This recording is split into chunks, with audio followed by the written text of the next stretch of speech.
Okay, 525%. That's quite the jump in interest for AI girlfriend apps just in the last year. Yeah, that's a huge number. It really makes you stop and think, doesn't it? It really does. Is this just, a passing tech trend, or are we looking at something more fundamental changing in how we connect? Yeah. Well, that kind of surge suggests something significant is happening. People are definitely exploring companionship in new ways. The big question is like, what's driving it and what does it mean long term? Exactly. So for this deep dive, we've looked at some interesting stuff articles discussing platforms like Jog AI and Exploria, and some perspectives from LinkedIn Technologies, too. Right. Different angles on a pretty fast moving area. We want to unpack it all, get past the headlines, and really understand what these AI companions are, how they work, why they're becoming so popular, and, the potential future here. Trying to pull out what's really important, what you need to know, without getting lost in the weeds. That's the mission. Okay, let's start at the beginning. When we say AI girlfriend or boyfriend, how is that different from, say, a regular chatbot you might find on a website? What's the key difference? The main thing is the sophistication of the AI itself. It's not just basic responses. These virtual companions use pretty advanced stuff. Natural language processing, machine learning. Okay, NLP and machine learning. Yeah. And that lets them go way beyond just reacting to keywords. They can understand nuance, context, engage in conversations that feel much more, well, human-like. So it's not like you're just reading from a script. Oh, definitely not. The aim is to offer emotional support, companionship, maybe even a sense of intimacy. They're built to talk about lots of things, pick up on the user's emotions, respond to them. Some even express affection. Wow, that's quite a Right. step up. So how does that actually work? What's going on under the hood to make an AI learn and adapt like that? Well, like we said, it's built on those advanced machine learning algorithms and NLP. The NLP part helps the AI figure out what you're actually saying, the meaning, the intent, even the feeling behind the words. Okay, understanding the subtleties. Right. And the machine learning is key for the adaptation. Every time you interact, the AI is learning. It's picking up on your preferences, what makes you tick emotionally, your style of communication. So it gets more personalized over time. Exactly. It's constantly refining its responses based on you. And many platforms are adding more layers now, like voice synthesis, so you can actually talk to it, or even 3D avatars for a visual element. Moving beyond just text. Oh, Makes sense. okay. Okay, you mentioned Jog AI. Exploria listed a bunch too. Candy.ai, Cupid AI, JuicyChat.ai, Hairhaven AI, loads of them. Plus the older names like Replica, Character.ai. What kind of features are we seeing? What makes them stand out? Personalization is a really big theme. Jog AI, for instance, lets you customize a lot. You can define personality, looks, style, all through text prompts. They even have things like AI photo generators, text-to-speech videos. So you can really tailor the experience. Very much so. It's hyper-personalization. You're almost like designing your ideal companion. Other platforms might focus elsewhere. Cupid AI talks about building long-term virtual relationships, offering text and voice chat. Okay. Then you have JuicyChat.ai and SpicyChat.ai. They often highlight image generation, remembering past chats. PromptChat AI apparently has voice messages. And yeah, as Exploria's list shows, quite a few offer NSFW not safe for work options.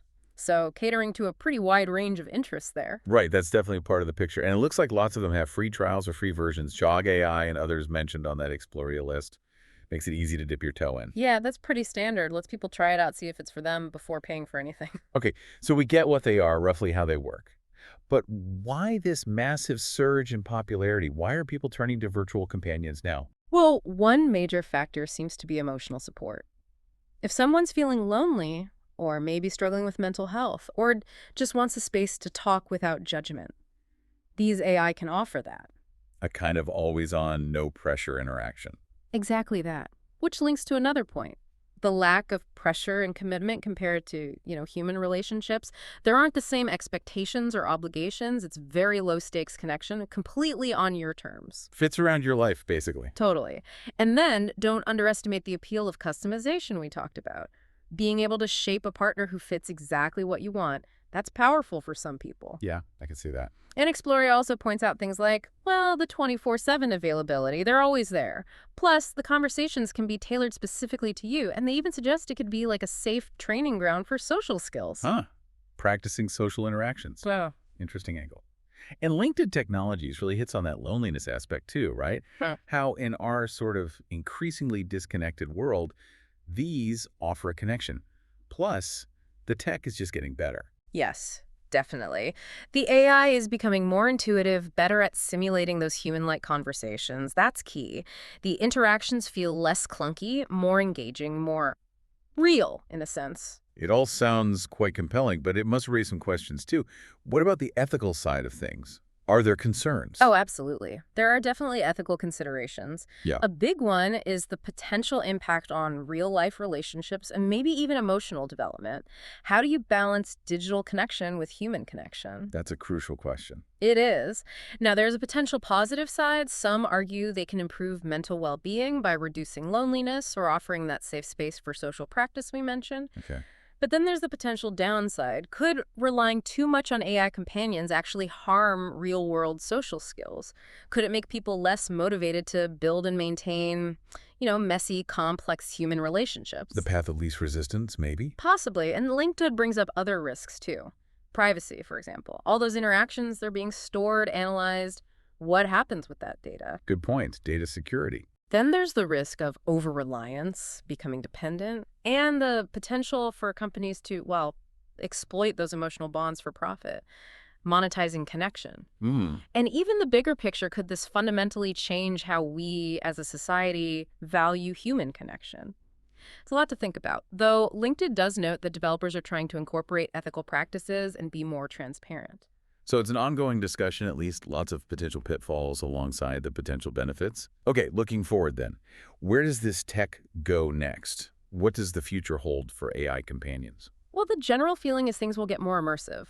Think VR and AR integration, like Jog AI and Exploria suggest. Imagine interacting with your AI companion in a more physically present way within your own space. That definitely blurs the lines. It does. And beyond just immersion, there's talk of them playing roles in things like therapy or helping people navigate complex emotional stuff. LinkedIn expects their emotional intelligence to get much better, really understanding and responding to subtle cues. That could be genuinely helpful in a therapeutic context, potentially. It could open doors, yeah. And as the tech improves and maybe becomes more common, societal views might shift too. More acceptance, perhaps normalization, as LinkedIn suggests. Right. Exploria even throws out ideas like integration with smart homes, your AI interacting with your environment, or even, much further down the line, integration into actual humanoid robots, giving them a physical form. Wow. From chatbots to physical robot. Yeah, That's quite a trajectory to consider. it really is. The possibilities are, well, staggering, and they raise those deeper questions Exploria touched on about what companionship even means. So, wrapping this up, it's clear AI girlfriends and boyfriends are sitting right at this fascinating crossroads of technology and our basic human need for connection. Yeah, that sums it up well. They offer potential benefits, companionship, support, readily available interaction. But they also come with some pretty significant ethical questions we need to grapple with. Absolutely. It's a really dynamic space, and how it evolves will definitely shape our ideas about relationships and intimacy going forward. It's something to watch. Definitely. And it leaves you thinking, doesn't it? Mm. With the tech moving so fast, how might our actual understanding of relationships, of intimacy, even of our own emotional needs, Yeah. how might all that change as these virtual companions get smarter and more woven into our lives? What does it really mean to connect? And will these AI ultimately, you know, challenge our definitions or just add another layer to them? It's complex. It really is, and maybe that's the key takeaway for you listening, thinking about your own relationship with tech and connection. What parts of human interaction feel truly essential, maybe even irreplaceable for a fulfilling connection? It's a conversation we're probably only just starting.